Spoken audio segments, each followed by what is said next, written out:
हे करुणामयी, जगजननी, स्नेहमय एवं आनंद देने वाली माँ, आपकी सदा जय है। हे जगदम्बे, पंखहीन पक्षी और भूख से बिलबिलाते बच्चे जिस प्रकार अपनी माँ की प्रतीक्षा करते हैं, उसी प्रकार मैं आपकी दया की प्रतीक्षा कर रही हूँ। हे अमृतमयी माँ, मुझे शीघ्र शीघ्र दर्शन देने की कृपा करें। मुझे ऐसी बुद्धि प्रदान करें जिससे मैं आपका रहस्य जान सकूं। जय जयकार करो माता की, आओ शरण भवानी की। एक बार सब प्रेम से बोलो, जय दुर्गे महारानी की। पहली देवी शैलपुत्री है कि ये बैल पर सवारी, अर्धचंद्र माथे पर सोहे, सुंदर रूप मनोहारी। लिए कमंडल फूल और कमल, रुद्राक्षों की माला, हुई दूसरी ब्रह्मचरणी, करे जगत में उजियारा। पूर्ण चंद्रमा से शोभित है देवी चंद्रघंटा माता, इनके सुमरन से निर्बल भी सबल शत्रु पे जय पाता। चौथी देवी कुष्मांडा है, इनकी लीला है न्यारी, अमृत भरा कलश है करवे, किए बाग की सवारी। करने कमल सिंह पर आसन, सबका शुभ करने वाली, मंगलमयी सकन माता है, जबके दुख हरने वाली। मुनि कात्यायन की कन्या है, सबकी कात्यायनी माँ, दानवता के शत्रु मानवता के सुखदायिनी माँ। सप्तम कालरात्रि देवी है, महाप्रलय ढाने वाली, प्राणी मात्र की रक्षा करती, महाकाल को खाने वाली। श्वेत बैल है वाहन जिनका, तन पे श्वेतांबर माला, यही माँ गौरी देवी है, सबकी जगदम्बा माता। शंख चक्र और गदा पद्म धारण करने वाली, यही सिद्धिदात्री देवी है, रिद्धि सिद्धि देने वाली। जय कल्याणमयी नव दुर्गे, जय हो शक्तिदायिनी माँ, जयति जयति चंडी नव दुर्गे, जय गिरजा महारानी माँ। आइए अब सुनते हैं अर्थ देवी कवच। श्री मार्कंडेय जी बोले, पितामह, जो इस संसार में परम गुप्त तथा मनुष्य की सब प्रकार से रक्षा करने वाला है, और जो अब तक आपने किसी अन्य के सामने प्रकट नहीं किया हो, ऐसा कोई साधन मुझे बताइए। ब्रह्मा जी बोले, ब्राह्मण, ऐसा साधन तो केवल देवी का कवच ही है, जो गुप्त से भी परम गुप्त, पवित्र तथा संपूर्ण प्राणियों का उपकार करने वाला है। महामुने, उसे सुनो। देवी की 9 मूर्तियां हैं, जिन्हें नवदुर्गा कहते हैं। उनके पृथक पृथक नाम इस प्रकार हैं। प्रथम नाम शैलपुत्री है, दूसरी मूर्ति का नाम ब्रह्मचारिणी है, तीसरा स्वरूप चंद्रघंटा के नाम से प्रसिद्ध है, चौथी मूर्ति को कुष्मांडा कहते हैं, पांचवी दुर्गा का नाम सकन माता है, देवी के छठे रूप को कात्यायनी कहते हैं, सातवां कालरात्रि और आठवां स्वरूप महागौरी के नाम से प्रसिद्ध है, नवी दुर्गा का नाम सिद्धिदात्री है। ये सब नाम सर्वज्ञ महात्मा वेद भगवान के द्वारा ही प्रतिपादित हुए हैं। जो मनुष्य अग्नि में जल रहा हो, रणभूमि में शत्रु से घिर गया हो, विषम संकट में फंस गया हो, तथा इस प्रकार भय से आतुर होकर जो भगवती दुर्गा के शरण में प्राप्त हुए हों, उनका कभी अमंगल नहीं होता। युद्ध के समय संकट में पड़ने पर उनके ऊपर कोई विपत्ति दिखाई नहीं देती है, उन्हें दुख, शोक और भय की प्राप्ति नहीं होती। जिन्होंने भक्तिपूर्वक देवी का स्मरण किया है, वह निश्चय ही वृद्धि को प्राप्त होते हैं। देवेश्वरी, जो तुम्हारा चिंतन करते हैं, उनकी तुम निसंदेह रक्षा करती हो। चामुंडा देवी प्रेत पर आरूढ़ है, वारही भैंसे पे सवारी करती है, ऐन्द्री का वाहन ऐरावत हाथी है, वैष्णवी देवी गरुड़ पर आसन जमाती है, माहेश्वरी वृषभ पर आरूढ़ होती है, कुमारी का वाहन मयूर है। भगवान विष्णु की प्रियतमा लक्ष्मी देवी कमल के आसन पर विराजमान है और वह हाथों में कमल धारण किए हुए हैं। वृषभ पर आरूढ़ ईश्वरी देवी ने श्वेत रूप धारण कर रखा है। ब्राह्मणी देवी हंस पर बैठी हुई है और सब प्रकार के आभूषणों से विभूषित हैं। इस प्रकार ये सभी देवियां सब प्रकार की योग शक्तियों से संपन्न हैं। इनके अतिरिक्त और भी बहुत सी देवियां हैं जो अनेक प्रकार के आभूषणों से और शोभा से युक्त तथा अनेक प्रकार के रत्नों से सुशोभित हैं। ये संपूर्ण देवियां क्रोध से भरी हुई हैं और भक्तों की रक्षा के लिए रथ पर बैठी दिखाई देती हैं। ये शंख, चक्र, गदा, शक्ति, हल, मूसल, खेटक, तोमर, परशु, पाश, कुंद और त्रिशूल आदि उत्तम शार्दनुष आदि अस्त्र शस्त्र अपने हाथों में धारण करती हैं। दैत्यों के शरीर का नाश करना, भक्तों को अभयदान देना और देवताओं का कल्याण करना, यही उनके शस्त्र धारण का उद्देश्य है। महान रौद्र रूप, अत्यंत घोर पराक्रम, महान बल और महान उत्साह देने वाली माँ, तुम महान भय को नाश करने वाली हो, तुम्हें नमस्कार है। तुम्हारी ओर देखना भी कठिन है, शत्रुओं को भय बढ़ाने वाली जगदम्बे के मेरी रक्षा करो। पूर्व दिशा में इंद्री मेरी रक्षा करे। अग्निकोण में अग्नि शक्ति, दक्षिण कोण में वैरागी और नैऋत्य कोण में खड्गदारिणी मेरी रक्षा करे। दक्षिण कोण में वाराही और नैऋत्य कोण में खड्गधारिणी मेरी रक्षा करे। पश्चिम दिशा में वारुणी और वैवाहिक कोण में मृग पर सवारी करने वाली देवी मेरी रक्षा करे। उत्तर दिशा में कुमारी, ईशान कोण में शूलधारिणी देवी मेरी रक्षा करे। हे ब्रह्माणी, तुम ऊपर से मेरी रक्षा करो और वैष्णवी देवी नीचे से मेरी रक्षा करे। इसी प्रकार शव को अपना वाहन बनाने वाली चामुंडा देवी 10 दिशाओं से मेरी रक्षा करे। जया आगे से और विजया पीछे से मेरी रक्षा करे। वाम भाग में अजिता और दक्षिण भाग में अपराजिता मेरी रक्षा करे। उदोतनी शिखा की रक्षा करे। उमा मेरे मस्तक पर विराजमान होकर रक्षा करे। ललाट में मालाधारी रक्षा करे और यशस्वनी देवी मेरी बहों की रक्षा करे।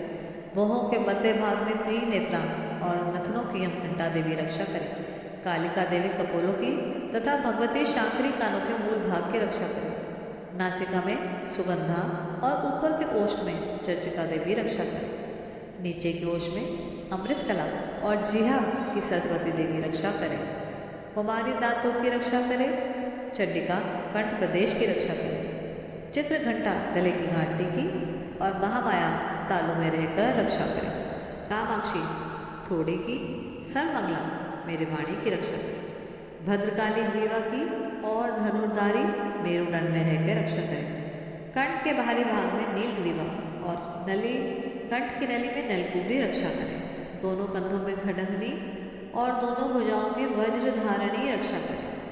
दोनों हाथों की दंडनी और उंगलियों की अंबिका रक्षा करें। शूलेश्वरी नखों की रक्षा करे।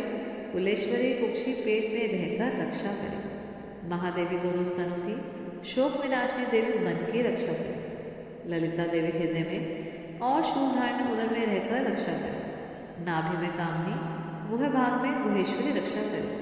पूतना और कामिका लिंग की रक्षा करे। महिषावादी गुदा की रक्षा करे।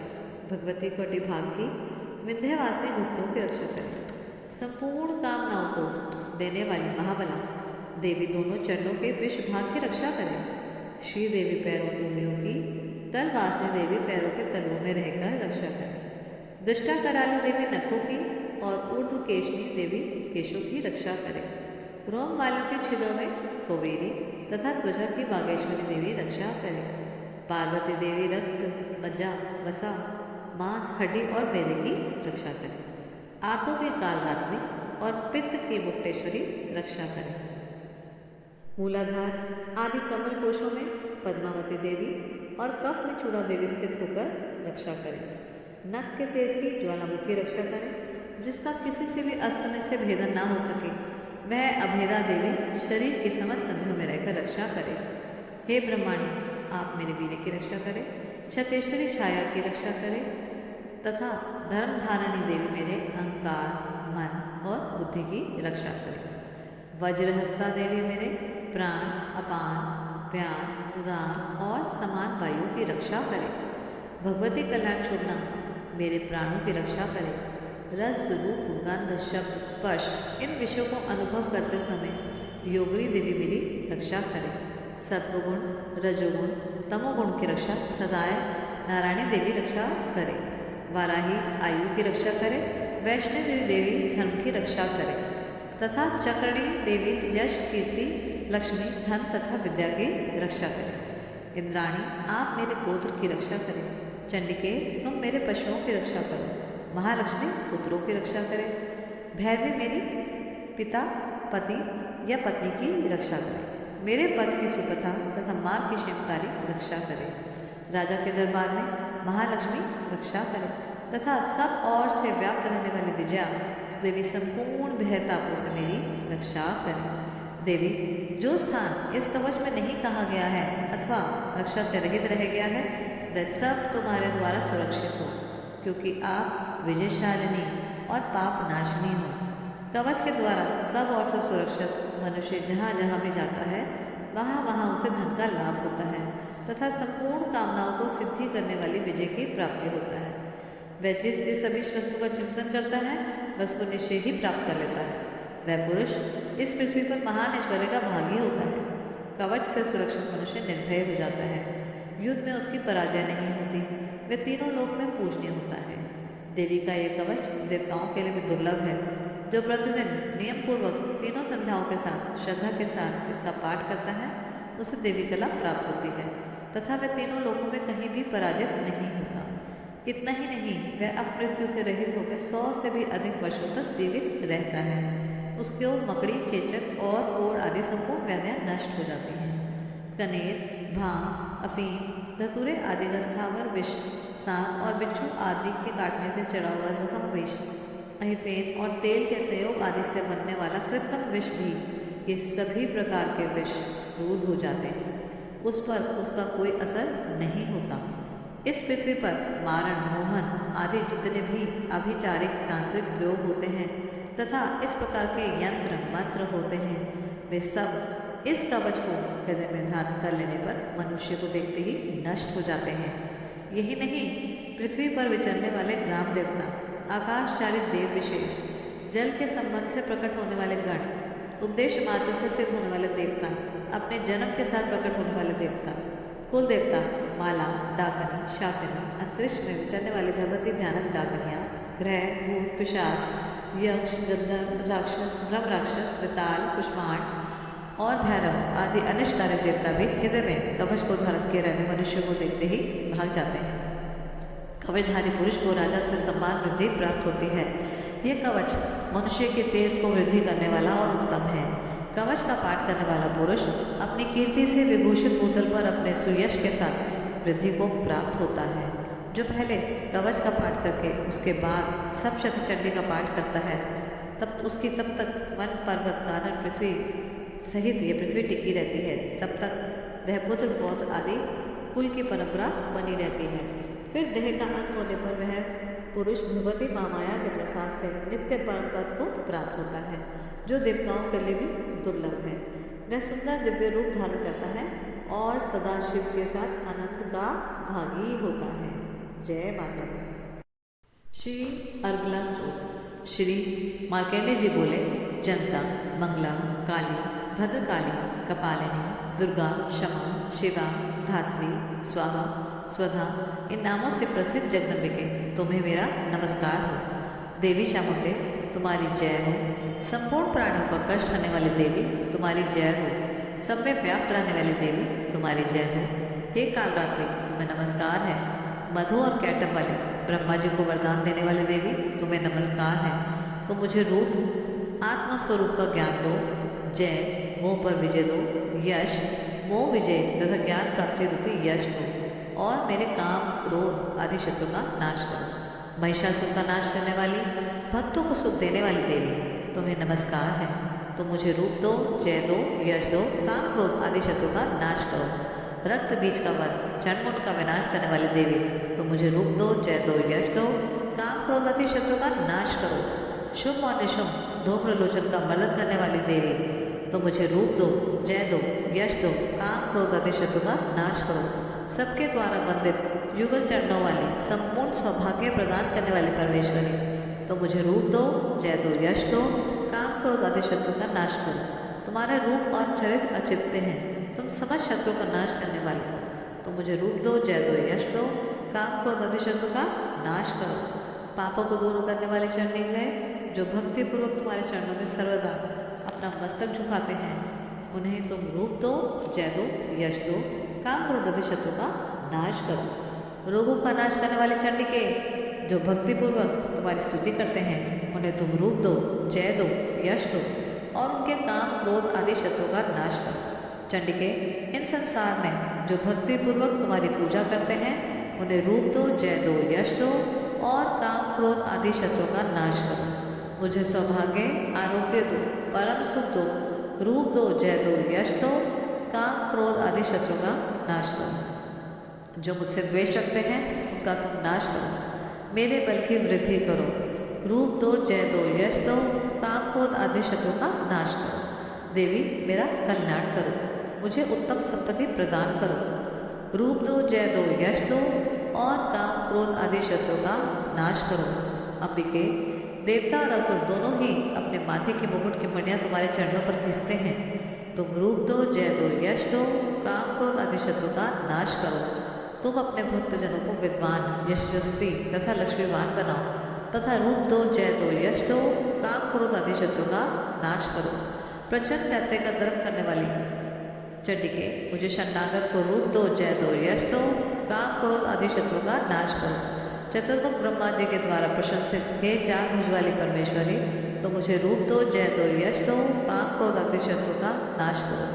देवी अंबिके, भगवान विष्णु नित्य निरंतर भक्तिपूर्वक तुम्हारी स्तुति करते रहते हैं, तो मुझे रूप दो, जय दो, यश दो, काम क्रोध आदि शत्रु का नाश करो। हिमाचल की कन्या पार्वती के पति महादेव जी के द्वारा प्रशंसित होने वाले परमेश्वरी, तो मुझे रूप दो, जय दो, यश दो, काम क्रोध आदि शत्रु का नाश करो।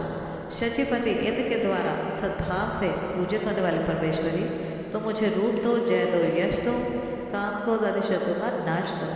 प्रचंड भुजदंडों वाले दैत्यों को घमंड करने वाली देवी, तो मुझे रूप दो, जय दो, यश दो, काम क्रोध आदि शत्रु का नाश करो। देवी अंबिके, तुम अपने भक्तजनों का सदा असीम आनंद प्रदान करने वाली हो, तो मुझे रूप दो, जय दो, यश दो, काम क्रोध आदि शत्रु का नाश करो। मन की इच्छा के अनुसार चलने वाले मनोहर पति का प्रदान करो। जो मनुष्य इस स्रोत का पाठ करके सब शक्ति रूपी महास्रोत का पाठ करता है, वह सब शक्ति की जब संख्या से मिलने वाले श्रेष्ठ फल को प्राप्त कर लेता है, साथ ही वह प्रचुर संपत्ति भी प्राप्त कर लेता है। श्री कीलक स्रोत। चंडिका देवी को नमस्कार है। श्री मार्कंडेय जी बोले, विशुद्ध ज्ञान ही जिनका शरीर है, तीनों वेद ही जिनके दिव्य नेत्र हैं, जो कल्याण प्राप्ति के हेतु हैं तथा अपने मस्तक पर अर्धचंद्र का मुकुट धारण करते हैं, उन भगवान शिव को नमस्कार है। मंत्रों का जो अभिकीलक अर्थात मंत्रों की सिद्धि में विघ्न उपस्थित करने वाला शाप रूपी कीलक का जो निवारण करने वाला है, उस सप्तशती स्रोत को संपूर्ण रूप से जानना चाहिए। यदि सप्तशती के अतिरिक्त अन्य मंत्रों के जप से भी निरंतर जो जप में लगा रहता है, वह भी कल्याण का भागी होता है। उसके भी उच्चाटन आदि कर्म सिद्ध होते हैं और उसे भी समस्त दुर्लभ वस्तुओं की प्राप्ति होती है। तथापि जो अन्य मंत्रों का जप न करके केवल इस सप्तशती नामक स्रोत से ही देवी की स्तुति करते हैं, उन्हें स्तुति मार्ग से ही देवी सिद्ध हो जाती है। उन्हें अपने कार्य की सिद्धि के लिए मंत्र, औषधि तथा किसी अन्य साधन के उपयोग की आवश्यकता नहीं रहती है। बिना जप के ही उसके उच्चाटन आदि समस्त अभिचारिक कर्म सिद्ध हो जाते हैं। इतना ही नहीं, उनकी संपूर्ण अभीष्ट वस्तुएं भी सिद्ध होती हैं। लोगों के मन में यह शंका थी कि जब केवल सप्तशती की उपासना से ही अथवा सप्तशती को छोड़कर अन्य मंत्रों की उपासना से भी समान रूप से सब कार्य सिद्ध होते हैं, तब उनमें से श्रेष्ठ कौन सा साधन है? इस पर भगवान शिव ने उनके पास आए और जिज्ञासुओं को बताया कि सप्तशती नामक संपूर्ण स्रोत ही सर्वश्रेष्ठ एवं शुद्धदायी है। तब भगवती चंडिका ने सप्तशती नामक स्रोत को महादेव जी से कहकर उसे गुप्त कर दिया। सप्तशती के पाठ से जो पुण्य प्राप्त होता है, उसकी कभी समाप्ति नहीं होती है, किंतु अन्य मंत्रों के जप जन्य पुण्य की समाप्ति हो जाती है। अतः भगवान शिव ने अन्य मंत्रों की अपेक्षा जो सप्तशती को श्रेष्ठता का निर्णय दिया है, वह अन्य मंत्रों को जप करने वाला पुरुष भी यदि सप्तशती के स्रोत और जप का अनुष्ठान कर ले, तो वह भी पूर्ण रूप से कल्याण का भागी होता है। इसमें तनिक भी संदेह नहीं है। जो साधक कृष्ण पक्ष की चतुर्दशी अथवा अष्टमी को एकाग्रचित होकर भगवान भगवती की सेवा में अपना सर्वस्व समर्पित कर देता है, फिर उसे प्रसाद रूप में ग्रहण करता है, उस पर भगवती माँ प्रसन्न होती है, अन्यथा उसकी प्रसन्नता प्राप्त नहीं होती है। इस पर सिद्धि के प्रतिबंधक रूप कीलन के द्वारा महादेव जी ने इस स्रोत को कीलित कर रखा है। जो ऊपर बताई गई विधि से निष्कीलन करके सप्तशती स्रोत का प्रतिदिन स्पष्ट उच्चारण पूर्वक पाठ करता है, वह मनुष्य सिद्ध हो जाता है। वही देवी का पार्षद होता है और वही गंधर्व भी होता है। सर्वत्र विचरते रहने पर उसे संसार में कहीं भी भय नहीं होता है। वह अकाल मृत्यु के वश में नहीं पड़ता तथा देह त्यागने के बाद मोक्ष को प्राप्त होता है। अतः कीलन को जानकर उसका परिहार करके ही सप्तशती का पाठ आरंभ करना चाहिए। जो ऐसा नहीं करता उसका नाश हो जाता है। इसलिए कीलन और निष्कीलन का ज्ञान प्राप्त करने पर ही यह स्रोत निर्दोष होता है और विद्वान पुरुष का इस स्रोत निर्दोष स्रोत का ही पाठ आरंभ करते हैं। स्त्रियों में भी जो भी सौभाग्य आदि दृष्टि को जो रहता है, वह भी सब इस देवी के प्रसाद का ही फल है।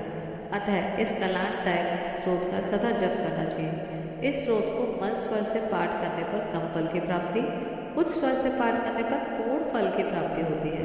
अतः उच्च स्वर से ही इसका पाठ आरंभ करना चाहिए, जिसके प्रसाद से ऐश्वर्य, सौभाग्य, आरोग्य, संपत्ति, शत्रु का नाश और मोक्ष की भी प्राप्ति होती है। उन कल्याणदायी जगदम्बा की स्तुति मनुष्य क्यों नहीं करते। नवरात्रों में हम दूसरे दिन ब्रह्मचारिणी देवी की स्तुति करते हैं। दुर्गा जी की 9 शक्तियों में से दूसरा स्वरूप ब्रह्मचारिणी जी का है। यहाँ ब्रह्मा शब्द का अर्थ तपस्या से है। ब्रह्मचारिणी का अर्थ हुआ तप का चारिणी, तप का आचरण करने वाली। ब्रह्मचारिणी देवी के स्वरूप पूर्ण ज्योतिर्मय एवं अत्यंत भयभय है।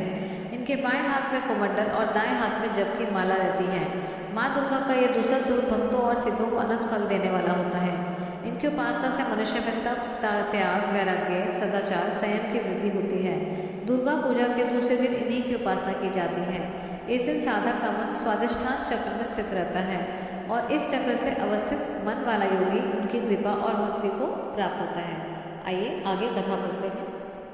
आइए अब पढ़ते हैं दूसरा अध्याय, देवी जी के प्रादुर्भाव व महिषासुर की सेना का वध। श्री माँ के नीचे बोले, पूर्व काल में देवताओं और असुरों में पूरे 100 वर्षों तक घोर संग्राम हुआ था। उसमें असुरों का स्वामी महिषासुर था और देवताओं के नायक इंद्र थे। उस युद्ध में देवताओं की सेना महाबली असुरों से परास्त हो गई। संपूर्ण देवताओं को जीत कर महिषासुर इंद्र बन बैठा। तब पराजित देवता प्रजापति ब्रह्मा जी के आगे करके उस स्थान पर गए जहाँ भगवान शिव, शंकर और विष्णु जी विराजमान थे। देवताओं ने महिषासुर के पराक्रम तथा अपने पराजय का यथावत वृतांत उन दोनों देवेश्वरियों को सुनाया। वे बोले कि भगवान महिषासुर सूर्य, इंद्र, अग्नि, वायु, चंद्रमा, यम, वरुण तथा अन्य देवताओं के भी अधिकार छीनकर स्वयं ही सबका अधिष्ठाता बन बैठा है। उस दुरात्मा महिष ने समस्त देवताओं को स्वर्ग से निकाल दिया है। अब वे मनुष्यों की भांति पृथ्वी पर विचरते हैं। दैत्यों की से सारी बातें सुनकर उसने आपको सुना दी है। अब हम आपकी ही शरण में आए हैं, उसके वध का कोई उपाय सोचिए। इस प्रकार देवताओं के वचन सुनकर भगवान विष्णु और शिव जी ने दैत्यों पर बड़ा क्रोध किया। उनकी भौहें तन गईं और मुख टेढ़ा हो गया। तब अत्यंत कोप से भरे हुए चक्रपाणी श्री विष्णु जी के मुख पर एक महान तेज प्रकट हुआ। इसी प्रकार ब्रह्मा जी और शंकर जी तथा इंद्र आदि अन्य देवताओं के शरीर से भी एक भारी तेज निकला। वह सब मिलकर एक हो गया। महान तेज का यह पुंज जलते हुए पर्वत सा जान पड़ा। देवताओं ने देखा, वहाँ उसकी ज्वालाएं संपूर्ण दिशाओं में व्याप्त हो रही थी। संपूर्ण देवताओं के शरीर से प्रकट हुए इस तेज की कहीं तुलना नहीं थी। एकत्रित होने पर वह एक नारी के रूप में परिणत हो गया और वह अपने प्रकाश से तीनों लोकों में व्याप्त जान पड़ा। भगवान शंकर का जो तेज था उससे उन देवी का मुख प्रकट हुआ। यमराज के तेज से उनके सिर के बाल उत्पन्न हुए। श्री विष्णु भगवान के तेज से उनकी भुजाएं उत्पन्न हुई। चंद्रमा के तेज से दोनों स्तनों का और इंद्र के तेज से कटी प्रदेश का प्रादुर्भाव हुआ। वरुण के तेज से जंघा और पिंगली तथा पृथ्वी के तेज से नितंब भाग प्रकट हुआ। ब्रह्मा जी के तेज से दोनों चरण और सूर्य के तेज से उनकी उंगलियां उत्पन्न हुई। वसुओं के तेज से हाथों की उंगलियां और कुबेर के तेज से नासिका प्रकट हुई। उन देवी के दांत प्रजापति के तेज से और तीनों नेत्र अग्नि के तेज से प्रकट हुए थे। उनकी भौहें संध्या के तेज से और कान वायु के तेज से उत्पन्न हुए थे। इसी प्रकार अन्याय देवताओं के तेज से ये एक कल्याणमय देवी का आविर्भाव हुआ। तदंतर समस्त देवताओं के तेज पुंज से प्रकट हुई देवी को देखकर महिषासुर के सताए हुए देवता बहुत प्रसन्न हुए। पिनाकधारी भगवान शंकर ने अपने शूल से एक शूल निकालकर उन्हें दिया। फिर भगवान विष्णु ने भी अपने चक्र से उत्पन्न करके भगवती को अर्पण किया एक चक्र। वरुण ने भी शंख भेंट किया। अग्नि ने उन्हें शक्ति दी। वायु ने उन्हें धनुष तथा बाण से भरे हुए 2 तरकश प्रदान किए। सहस्त्र नेत्रों वाले देवराज इंद्र ने अपने वज्र से वज्र उत्पन्न करके दिया और एरावत हाथी से उतारकर एक घंटा भी प्रदान किया। यमराज ने कालदंड से दंड, वरुण ने पाश, प्रजापति ने स्फटिक की माला और ब्रह्मा जी ने कुमंडल भेंट किया। सूर्य ने देवी के समस्त रोम गोमों में अपनी किरणों का तेज भर दिया। काल ने उन्हें चमकती हुई ढाल और तलवार दी। क्षीर सागर ने उज्ज्वल हार और कभी जीर्ण न होने वाले 2 दिव्य वस्त्र भेंट किए।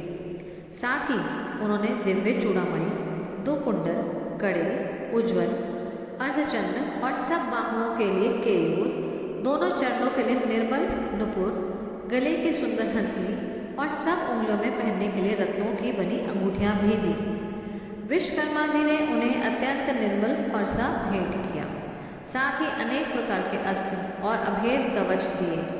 इसके सिवाय मस्तक पर और वृक्ष स्थल पर धारण करने के लिए कभी ना मुरझाने वाली कमलों की मालाएं भी दी। जल्द ही ने उन्हें सुंदर कमल का फूल भेंट किया।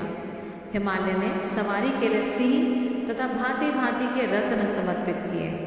धन्याध्यक्ष कुबेर ने मधु से भरा हुआ पान पात्र दिया तथा संपूर्ण नागों से राजा शेष ने, जो इस पृथ्वी पर धारण करते हैं, उन्हें बहुमूल्य मणियों से विभूषित नाग हार भेंट किया। इसी प्रकार अन्य देवताओं ने भी आभूषण और अस्त्र शस्त्र देकर उन देवी का सम्मान किया। तत्पश्चात उन्होंने बारंबार अट्टहासपूर्वक उच्च स्वर से गर्जना की। उनके भयंकर नाद से संपूर्ण आकाश गूंज उठा। देवी का वह अत्यंत उच्च स्वर से किया गया नाद कहीं समा न सका। आकाश उसके सामने छोटा सा प्रतीत होने लगा। उससे बड़ी भयानक प्रतिध्वनि हुई, जिससे संपूर्ण विश्व में हलचल मच गई और समुद्र कांप उठा। पृथ्वी डोलने लगी और समस्त पर्वत हिलने लगे। उस समय देवताओं ने अत्यंत प्रसन्नता के साथ सिंह वाहिनी भवानी से कहा, देवी तुम्हारी जय हो। साथ ही महर्षियों ने भक्ति भाव से विनम्र होकर उनकी स्तुति की। संपूर्ण त्रिलोकी को शोकग्रस्त देख दैत्यगण अपनी समस्त सेना को कवच आदि से सुसज्जित कर हाथों में हथियार लेकर सहसा उठकर खड़े हो गए। उस समय महिषासुर ने बड़े क्रोध में आकर कहा, ओह ये क्या हो रहा है। फिर वह संपूर्ण असुरों से घिरकर उस सिंहनाद की ओर लक्ष्य करके दौड़ा और आगे पहुंचकर उसने देवी को देखा, जो अपने प्रभाव से तीनों लोगों को प्रकाशित कर रही थी। उनके चरणों के भार से पृथ्वी दबी जा रही थी। माथे के मुकुट से आकाश में रेखा खिंच सी गई थी तथा वे अपने धनुष के टंकार से 7 पतालों को शुद्ध कर देती थी। देवी अपनी 1000 भुजाओं से संपूर्ण दिशाओं को आच्छादित करके खड़ी थी। तदंतर उनके 7 दैत्यों का युद्ध छिड़ गया। नाना प्रकार के अस्त्र शस्त्रों के प्रहार से संपूर्ण दिशाएं चमकने लगी।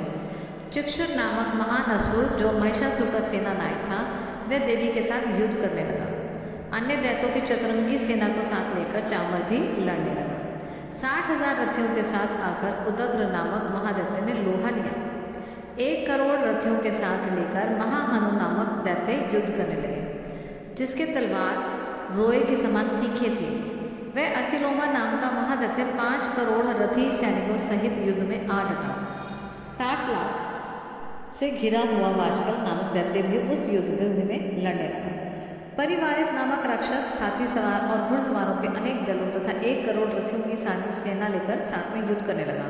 विडाल नामक दैत्य 5 अरब रथियों से घिरकर लोहा लेने लगा। इनके अतिरिक्त और भी हजारों महादैत्य रथ, हाथी, घोड़ों की सेना को साथ लेकर वहां देवी के साथ युद्ध करने लगे। स्वयं महिषासुर उस रणभूमि में कोटि कोटि सशस्त्र रथ, हाथी, घोड़े और सेना लेकर खड़ा हुआ था। वे दैत्य देवी के साथ तोमर, भिंदीपाल, शक्ति, मूसल, खड्ग, परशु और पट्टिश आदि शस्त्र अस्त्र के साथ प्रहार करते हुए युद्ध कर रहे थे। कुछ दैत्यों ने उन पर शक्ति का प्रहार किया, कुछ लोगों ने पाश फेंके तथा कुछ दूसरे दैत्यों ने खड्ग प्रहार से देवी को मार डालने का प्रयत्न किया। देवी ने भी क्रोध में भरकर खेल खेल में अपने अस्त्र शस्त्रों की वर्षा करके दैत्यों के समस्त अस्त्र शस्त्र काट डाले। उनके मुख पर परिश्रम या थकावट का लेश भी चिन्ह नहीं था। देवता और ऋषि उनकी स्तुति करते थे और वे भगवती परमेश्वरी दैत्यों के शरीर पर अस्त्र शस्त्रों की वर्षा करती रही। देवी का वाहन सिंह भी क्रोध में भरकर अपने गर्दन के बालों को हिलाता हुआ असुर की सेना में इस प्रकार विचरने लगा, मानो वनों में दानावल फैल रहा हो। रणभूमि में दैत्यों के साथ युद्ध करती अंबिका देवी ने जितने भी निश्वास छोड़े, वे सभी तत्काल सैकड़ों हजारों गणों के रूप में प्रकट हो गए और परशु, भिंदीपाल, खड्ग, पट्टिश आदि अस्त्रों द्वारा असुरों का सामना करने लगे। देवी की शक्ति से बढ़ते हुए वे गण असुरों का नाश करते हुए नगाड़ा और शंख बाजे बजाने लगे। उस संग्राम महोत्सव में कितने ही गण मृदंग बजा रहे थे। तदंतर देवी ने त्रिशूल से, गदा से, शक्ति की वर्षा से, खड्ग से, आदि से सैकड़ों महादैत्यों का संहार कर डाला। कितनों को घंटे की भयंकर नाद से मूर्छित करके मार गिराया। बहुत से दैत्यों को पाश से बांधकर धरती पर घसीटा। कितने ही दैत्य उनकी तीखी तलवार की मार से दो दो टुकड़े हो गए। कितने ही मूसल की मार से अत्यंत आहत होकर रक्त वमन करने लगे। कुछ दैत्य शूल से छाती फट जाने के कारण पृथ्वी पर ढेर हो गए। उस रण में बाण समूह की वृष्टि से कितने ही असुरों की कमर टूट गई। बांस की तरह छटपटाने वाली देवी पीड़क दैत्यगण अपने प्राणों से हाथ धोने लगे। कईयों की बाहें छिन्न भिन्न हो गईं, कितनों की गर्दनें कट गईं। कितने ही दैत्य के मस्तक कट कट कर गिरने लगे। कुछ दैत्यों के शरीर मध्य भाग से ही विदीर्ण हो गए। कितने ही महादैत्य जांघों के कट जाने पर पृथ्वी पर गिर पड़े। कितनों को ही देवी ने बाह, एक पैर, एक नेत्र वाले करके दो टुकड़ों में चीर डाला। कितने ही दैत्य मस्तक कट जाने पर होकर गिरकर फिर भी उठ जाते और केवल धड़ के रूप में ही हथियार हाथ में लेकर देवी के साथ युद्ध करने लगते। दूसरे युद्ध के बाजू की लय पर नाचते थे। कितने ही बिना सर व धड़ के हाथों से खड्ग, शक्ति, दृष्टि लेकर दौड़ते थे। और दूसरे राक्षस ठहरो ठहरो ये कहती हुई देवी को युद्ध के लिए ललकारते थे। यहाँ वह घोर संग्राम हुआ था। वहाँ देवी द्वारा गिराए गए रथ, हाथी, घोड़े और असुरों की लाश से धरती ऐसे पट गई थी जैसे कि वहाँ चलना ही असंभव हो गया था। दैत्यों की सेना में हाथी, घोड़े और असुरों के शरीरों से इतना अधिक मात्रा में रक्तपात हुआ था कि वहाँ थोड़ी ही देर में वहाँ खून की बड़ी बड़ी नदियाँ बहने लगी। जगदम्बा ने दैत्यों की विशाल सेना को क्षण भर में नष्ट कर दिया। ठीक उसी तरह जैसे तृण और कट के भारी भाग के ढेर को आग की कुछ ही क्षणों में भस्म कर देती है। देवी का सिंह भी गर्दन के बाल हिला हिलाकर जोर से गर्जना करता हुआ असुरों के शरीर से मानो प्राण खींच लेता था। वहाँ देवी के गणों ने भी महादैत्यों के साथ ऐसा युद्ध किया जिससे आकाश में खड़े हुए देवतागण उन पर प्रसन्न हुए और फूलों की वर्षा करने लगे। इस तरह से ये द्वितीय पाठ समाप्त होता है।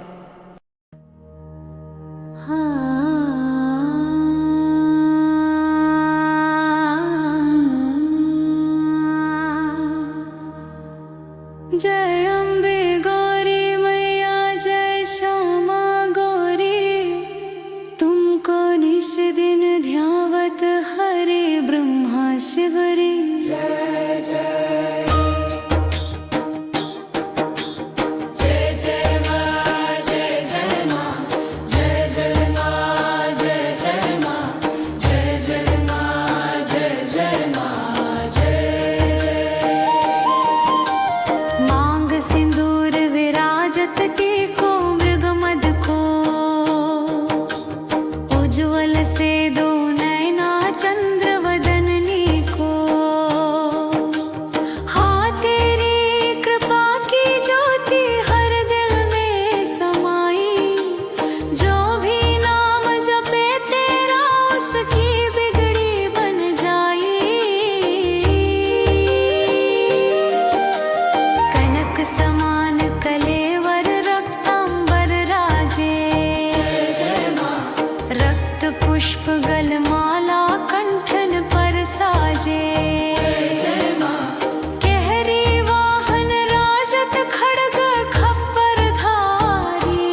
संपत्ति करता भुजाचार अति शोभित वरम मुद्राधारी मनवांछित